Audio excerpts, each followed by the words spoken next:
Bonjour à tous, vous êtes bien sur l'antenne française de Radio Taïwan International et c'est l'heure maintenant du courrier des auditeurs.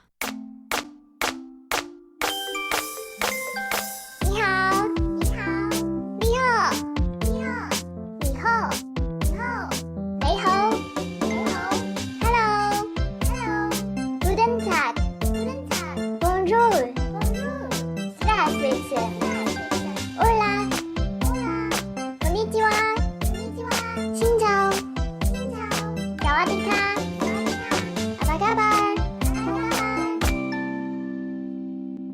Bonjour à tous et bienvenue encore une fois sur Radio Taïwan International. On est ici toutes les deux avec Floriane, donc moi, Lisa et Floriane. Et on est là pour vous présenter le courrier des auditeurs avec les concours, les réponses à vos questions et quoi d'autre? Non? C'est tout? C'est Comme d'habitude? tout, oui. Bon, c'est déjà beaucoup, hein. Vous avez des Bah oui. questions variées. On a un Encore. concours aussi. Il y a de nouveaux concours cette semaine. Concours, génial. 2 même, le Deux. trimestriel et le mensuel Que demande pour le le peuple? mois d'avril. Puisque bon, c'est encore un des derniers jours de mars. Mais donc, si vous n'avez pas encore répondu au concours de mars, vous pouvez réécouter les anciens programmes pour retrouver les questions. Et sinon, on vous pose une question assez, je dirais pas vraiment difficile, mais qui vous demandera de faire un petit peu de recherche pour le concours trimestriel, puisqu'on vous demande quel est le crustacé dont le nom en chinois contient le mot dragon. Bah, même moi, je sais pas. Mais si tu sais. Ah, Le mot dragon, Ah, comment est-ce oui, qu'on oui, dit oui, dragon oui. en mandarin? ah oui, d'accord. Et donc, il faut trouver Ah oui, ce c'est vrai. mot-là. J'avais jamais Voilà, réalisé. et nous dire quel est le nom de ce crustacé, soit en chinois, soit en français, comme vous voulez. Ok. Et donc, comme cadeau, il y aura des petites crevettes en plastique Ah, qui sont réalisées à partir de paille et de boissons, en fait. De paille et de boisson? De paille, les pailles qu'on met pour boire, Ah, d'accord. découpées et pliées de manière assez délicate pour en faire des crevettes. Donc, il y en aura D'accord, 6 à donc du gagner. plastique réutilisé, quoi. Voilà, c'est ça. D'accord. Des petits bricolages qui sont assez surprenants, en fait. Pour rappeler un peu Le ce que mangent les crevettes aujourd'hui. Pas mal de microplastiques. on peut voir ça comme ça aussi. Mais donc, c'est pour rappeler le crustacé dont le nom en chinois contient le mot dragon. Ok. Il Voilà, donc ce sont des... y a combien de petites crevettes? Il y en a 6 à gagner. Ok. Et vous avez 3 mois pour trouver la réponse. Donc, il y a de quoi faire des recherches. Et ce sont donc des cadeaux trouvés par Tiffen. Mhm. Et pour le concours mensuel, du coup, Alors, je vais vous lire la question. Dans quelle préfecture japonaise l'entreprise taïwanaise TSMC a récemment inauguré une usine de puces électroniques? on en a parlé plusieurs fois dans l'actualité ces derniers temps.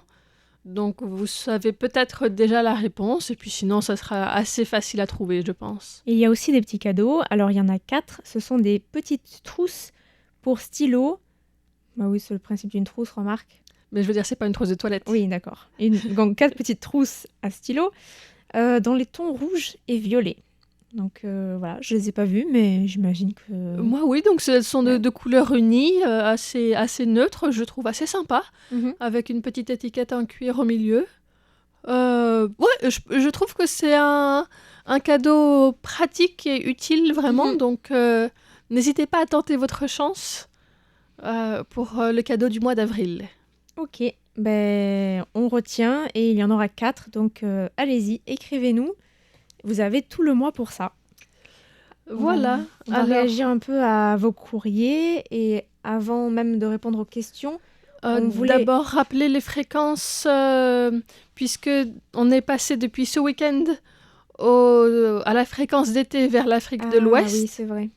Voilà, donc on l'avait déjà annoncé, mais C'est bien. si jamais vous aviez loupé l'information depuis ce week-end, donc c'est la fréquence d'été qui est 13 835 kHz. Mhm. Donc de 19 à 20 heures en horaire universel tous les dimanches pour l'Afrique de l'Ouest. Et vers l'Europe et l'Afrique du Nord, ça change pas. Ok. Voilà. Et sinon, vous pouvez nous écouter sur Internet. aussi, toujours. On est peut-être même avec une meilleure qualité de son en général. D'habitude, oui. En principe, c'est comme ça. Mais voilà, si vous pour les loupez fans les d'ondes fréquences, courtes, on est toujours là. ouais. Ok. Donc ensuite, les questions. Oui, alors avant même de passer aux questions, on pourrait peut-être réagir à une image que nous a envoyée une auditrice, Danielle Villon. Oui, c'est une capture d'écran d'un post qui avait été mis sur Instagram par KBS, donc c'est la radio coréenne. Et donc, Radio publique coréenne. Radio publique coréenne. Et donc, c'était une image d'illustration d'une émission. Et l'image est problématique parce qu'il y a un petit texte à côté, donc que je vais vous lire. Donc, il y a le paysage de Taïwan avec des gratte-ciel, et puis donc c'est écrit « Taïwan est une province appartenant à la Chine. De facto, ce territoire est indépendant, avec sa capitale Taipei, mais l'île reste régie par la législation chinoise. Malgré cela, seulement 2,4% de ses habitants se considèrent comme chinois. Et ça, c'est du jamais vu depuis 1992. » Alors déjà, moi, ce que je remarque, c'est la contradiction, en fait, entre les deux phrases du milieu. De facto, ce territoire est indépendant. Et ensuite, mais l'île reste régie par la législation chinoise. Mais ça n'a aucun sens. C'est pas cohérent. Et c'est faux que l'île soit régie par la législation chinoise. Enfin, oui, c'est tout simplement faux, en fait. Là, c'est même pas une question de positionnement idéologique, c'est juste que, en fait, non, Taïwan, aujourd'hui, n'est pas régi par la législation chinoise du tout. Donc... c'est surprenant quand même, venant de la radio nationale coréenne, comme ça. Voilà, donc en fait, Valentin a écouté l'émission, et le contenu de l'émission était correct. Enfin, il n'y avait pas de... ce genre d'incohérence qui était dite dans l'émission, et c'est probablement la personne qui était en charge de trouver l'illustration qui a pris ça. Et de faire la petite présentation. Sans trop se renseigner, voilà. Donc il a contacté KBS et l'image a été retirée depuis. Ah d'accord. Voilà, donc ils ont pris note du message que effectivement c'était pas juste en fait. Un petit stagiaire chinois qui s'était introduit chez KBS. Je sais pas, parce que en même temps c'était mis en français. Enfin, moi, je sais pas du tout. Quelqu'un qui était probablement assez peu au courant ou qui avait beaucoup de choses à faire et qui n'a pas lu le détail. Ouais, soit peu au courant, soit au contraire un peu lavé du cerveau, quoi. Hein, tu vois. C'est possible aussi. Je sais pas. Parce que... Oui, ou tout simplement qui comprend pas trop la situation. Ou quelqu'un qui comprend pas le français. Oui, possible aussi. Oui, c'est vrai. Oui, enfin, je sais pas. On peut spéculer beaucoup. En tout cas, la radio a réagi quand on a signalé ça, parce qu'effectivement, c'est problématique dans le sens où c'est vraiment faux. Oui, ça donne une... Ça... C'est pas cohérent. Et c'est ça, c'est vraiment... Okay. Bon, le fait que Taïwan est une province appartenant à la Chine, ça, c'est vraiment très discuté. Et ça au reflète niveau la position légal... officielle de la Corée du Sud. Mais bon, les radios publiques ne sont pas forcément censées refléter les points de vue des autorités. Voilà, mais enfin, à la limite, cette phrase-là, elle pourrait être compréhensible, mais le fait qu'ils disent que l'île reste régie par la législation chinoise, là, c'est clairement faux. De fait, c'est pas le cas, donc voilà. Voilà pour cette... On pourrait ajouter, par exemple, Taïwan est une province appartenant à la Chine, selon la Chine. Aussi, voilà, et pas selon Taïwan. Voilà. Mais voilà, donc c'était intéressant en tout cas. Donc merci à Danielle Villon de nous l'avoir signalé. Et voilà, sachez que la radio a quand même réagi puisque cette image est retirée depuis. Alors, on a aussi un courrier de Philippe Marsan, un courriel, qui nous écrit de Biganos. C'est bien ça, hein? Et qui nous demandait, puisque c'est bientôt Pâques, ou puisque c'est Pâques, c'est le week-end de Pâques en tout cas, il demandait s'il y avait des chrétiens, notamment des catholiques à Taïwan, et si on parlait des cérémonies de Pâques à Taïwan. Voilà. Alors, selon les... Alors, je vais parler surtout des catholiques et des protestants, parce qu'il y a vraiment... Enfin, il n'y a pas vraiment d'orthodoxes à Taïwan. Enfin, en tout cas, pas à ma connaissance, il doit y en avoir forcément. Mais en tout cas... Il n'y a pas de grande communauté orthodoxe Voilà. à Taïwan. Ouais. Donc, selon les chiffres de 2019, cités par les missions étrangères de Paris, les catholiques représentent 2% des 23,5 millions de Taïwanais. Donc c'est vraiment une minorité. Alors dans ces chiffres, on trouvera sans doute une part importante d'autochtones et de nouveaux immigrants et de travailleurs migrants d'origine philippine, puisque les Philippines, c'est vraiment un grand pays à majorité catholique. Donc pour le catholicisme, juste un petit rappel historique, l'évangélisation à Taïwan a commencé avec l'arrivée des missionnaires espagnols dès 1626, en entrant en contact avec les aborigènes de Keelung et de Tan Shui, au nord de Taïwan. Mais ils ont dû abandonner l'île quand l'Espagne s'est retirée 16 ans plus tard. Donc ça n'a pas duré très longtemps. Et ensuite, en 1859, 22 dominicains espagnols sont arrivés à Kaohsiung, dans le sud. Ils venaient des Philippines en passant par Amoy, l'actuel Xiamen, dans la province du Fujian en Chine continentale. Et le catholicisme a ainsi été réintroduit donc, dans le sud de Taïwan et s'est répandu à partir de là. C'est notamment pour ça qu'il y a une, je crois, la plus ancienne église catholique de Taïwan, ou une des plus anciennes, mais je crois que c'est la plus ancienne, l'église de Wanjin, qui est très ancienne et qui est située à Pingdong. Et je suis passée il n'y a pas longtemps quand j'étais de passage dans le coin. Donc c'est vraiment une église très jolie que je vous conseille. Je vous conseille d'y aller si vous avez l'occasion. Et alors, selon le site catho.ch, c'est un site d'information catholique suisse, on comptait fin 1998 303 894 catholiques à Taïwan, 14 évêques, 1396 prêtres, 1122 religieuses. Alors bien sûr, ce sont des chiffres très anciens, mais je trouvais que c'était intéressant de voir. Bon, j'imagine que ça ne change pas énormément... que ça, il n'y a pas vraiment eu de grands mouvements d'évangélisation ces dernières années, donc je pense que ça n'a pas tant bougé que ça.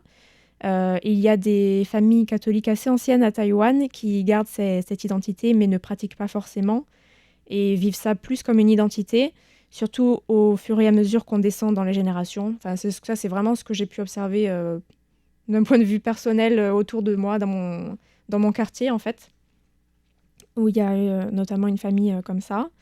Mais bon, bien sûr, ça dépend des familles. Il y a des familles qui restent très ferventes. Et d'après les données du ministère de l'Intérieur qui datent de 2020, là on a des chiffres un petit peu plus récents, Taïwan abrite environ 700 églises catholiques. Alors, pour les protestants, selon les chiffres de 2019, les protestants représentent 2,6% de la population, donc environ 600 000 personnes. La plus importante dénomination, c'est l'église presbytérienne, avec 1270 églises réparties sur le territoire et 257 550 membres officiels, selon les chiffres de 2020. Bon, là, c'est pareil, je pense que ça n'a pas trop bougé. Ce sont aussi principalement des autochtones, j'imagine ? C'est pas précisé ?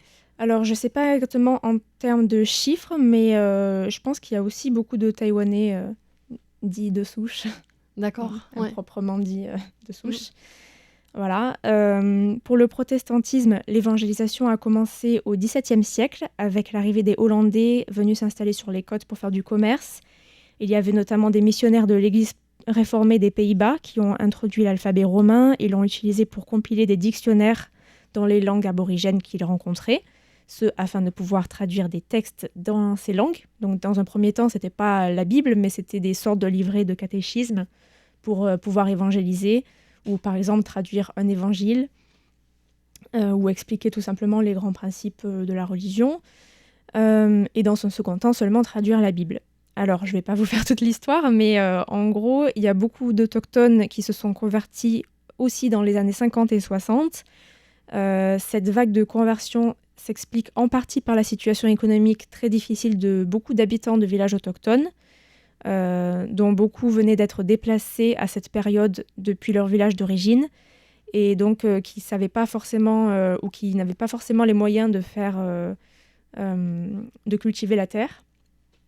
Et donc, ces villageois ont bénéficié d'un soutien moral, religieux des églises, mais aussi d'une aide matérielle, économique, qui les a tout simplement aidés à survivre. Donc, forcément, ça a aidé à la conversion.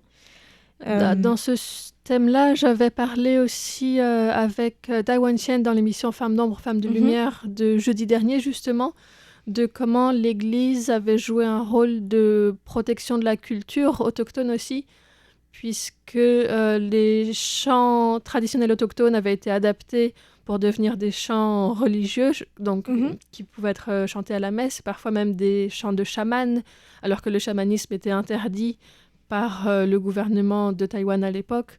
Donc l'Église a aussi joué un rôle de protection de leur culture en incluant des éléments culturels dans la religion. Oui. Voilà. Et je ne sais pas si tu te souviens, l'interview qu'on avait faite du prêtre de l'église de Jinlun qui nous expliquait oui, voilà, comment il avait fait cette église en mélangeant les éléments visuels de la culture païwan et tout l'imaginaire chrétien.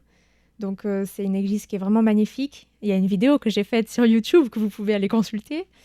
Et une interview aussi, donc vous pouvez aller voir. Et c'est vrai que c'était intéressant de voir tout ce mélange. Ouais. Et il expliquait que, voilà, par exemple, les prêtres qui sont passés par l'église de Jinlun, historiquement, ils ont beaucoup travaillé aussi sur la langue païwan pour l'étudier. Ils ont écrit des dictionnaires, des grammaires. Donc ça a quand même, c'est vrai, beaucoup contribué, j'imagine, en tout cas à la connaissance de ces langues. C'était vraiment les premiers à étudier ces langues, pas dans un but anthropologique ou linguistique, mais de fait, ils ont fourni un grand travail linguistique qui a été une base pour les linguistes après. Voilà, donc, mais sinon j'ai trouvé des statistiques un peu différentes sur le site de l'Institut américain à Taïwan qui cite une étude réalisée par l'Institut de sociologie de l'Academia Sinica qui a été publiée en 2021, selon laquelle 27,9% de la population taïwanaise pratiquerait exclusivement des religions populaires. Sinon, on a 19,8% de bouddhistes, 18,7% de taoïstes et 23,9% qui se disent non-croyants. Et pour le reste, on compte 5,5% de protestants, donc beaucoup plus que les statistiques qu'on a vues tout à l'heure. 1,4% de catholiques, ce qui est un peu moins. Et le reste sont beaucoup plus minoritaires, avec notamment le judaïsme, l'islam sunnite, la scientologie, les témoins de Jéhovah, les mormons, l'église de l'unification, la fameuse de Corée du Sud. Beaucoup de religions d'origine chinoise aussi, honnêtement, auxquelles je ne connais pas grand-chose, mais je pense qu'il serait intéressant de s'y intéresser. Voilà. Ce qui était aussi intéressant dans l'étude, c'est que 80% des personnes se disaient religieuses et suivaient plusieurs religions ou plusieurs traditions en même temps. Par exemple, la plupart se disent à la fois bouddhistes et taoïstes, et beaucoup incorporent aussi des éléments de religion populaire, notamment le chamanisme, le culte des ancêtres, l'animisme, etc., etc. Et donc, pour répondre à la question de Pâques, alors ce n'est pas vraiment une fête qui est célébrée de manière très visible, ça reste vraiment cantonné dans les églises, au sein des communautés religieuses, qui vont organiser des offices spéciaux pour Pâques. Et ils vont peut-être distribuer éventuellement des œufs durs décorés par les enfants, ce genre de choses, mais sans plus. Ça reste très très limité aux églises, avec à la limite une procession à l'extérieur ce jour-là, mais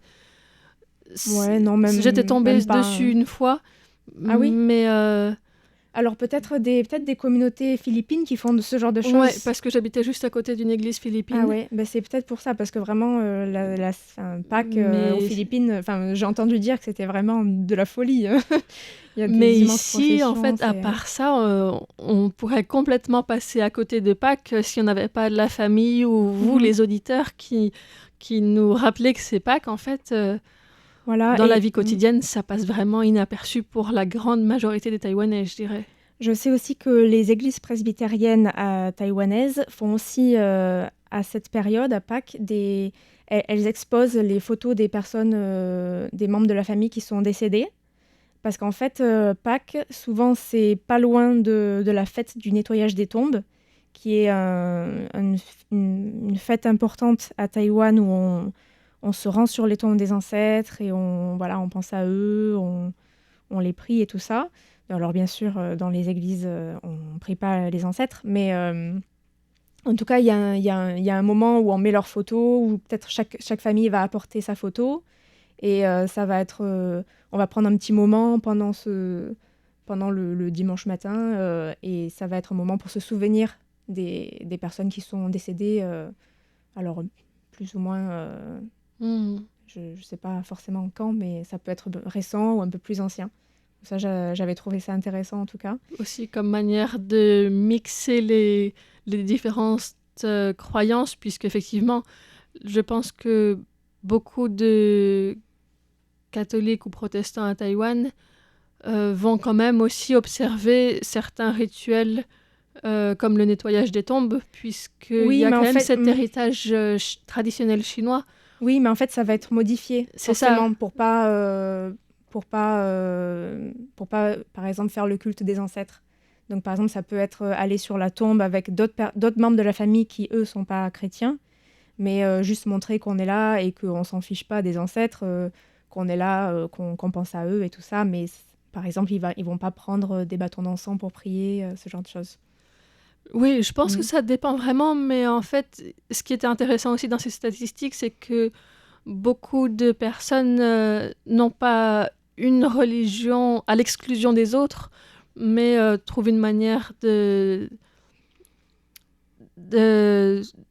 participer à plusieurs sortes de cultes ou d'avoir plusieurs pratiques différentes. Et c'est pas un problème, en fait. Il y a vraiment une forme de syncrétisme qui est assez important à Taïwan. Après, je pense que ça dépend aussi de quelle religion. Par exemple, pour le bouddhisme et le taoïsme, c'est vraiment, très, comme tu fréquent. dis, c'est pas trop un problème. Par contre, pour la chrétienté, c'est pas tout à fait le même. C'est pas aussi ouvert en général. Non, voilà, c'est pas du tout la même situation. Donc, après, je pense qu'il y a plus de syncrétisme dans l'Église catholique, par exemple. Dans les églises protestantes, notamment presbytériennes, il va pas trop y avoir ce genre de mix, on va dire. Ouais. Mais en tout cas, ce qu'on peut dire aussi, c'est que les commerces se sont pas non plus emparés de cette fête à Taïwan, ce qui est vraiment surprenant, parce que normalement, dès qu'il y a une occasion commerciale... Non, mais c'est vrai, on trouve très, très difficilement des œufs de Pâques en chocolat à Taïwan. Je suis déçue, j'aimerais trop manger un œuf de Pâques. J'en ai pas vu cette année. L'année dernière, j'ai dû en voir 2 mois après, dans un truc de Godiva dans le centre commercial. Et oui, il nous restait ça. Je repasserai l'année prochaine. Cette année, j'en ai pas encore trouvé, mais je suis pas retournée de voir non plus dans ce centre commercial en particulier. Mais j'en ai pas vu ailleurs, en tout cas.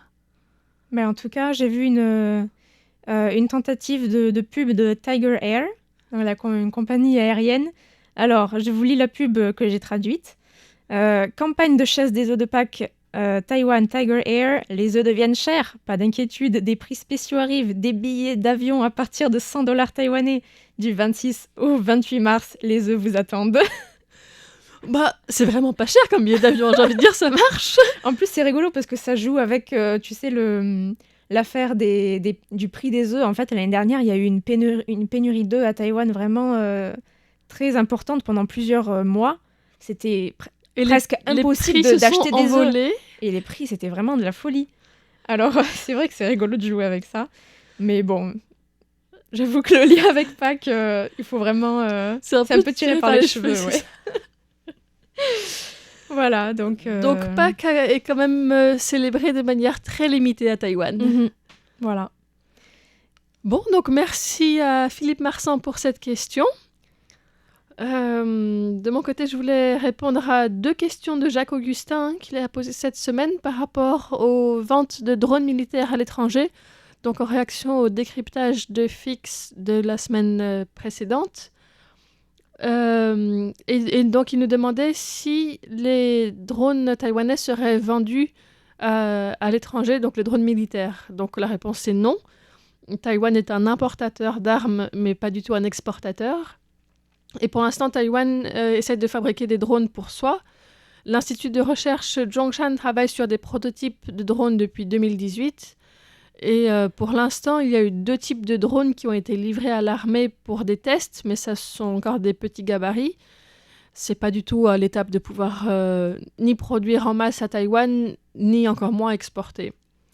Après, il faut savoir que quand on parle de drones dans le monde, au moins 80% des composants sont fabriqués en Chine.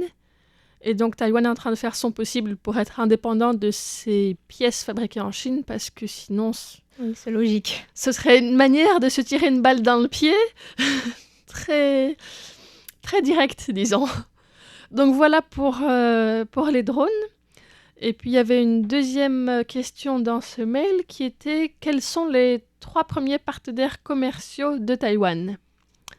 Lisa, quels sont tes Aïe, aïe, aïe. pronostics? Je sais pas, peut-être... L'Union européenne, ça compte pas comme un ensemble? Parce que des fois, Non, pas comme un ensemble, Ok. comme pays. je dirais peut-être les États-Unis, le Japon, la Chine.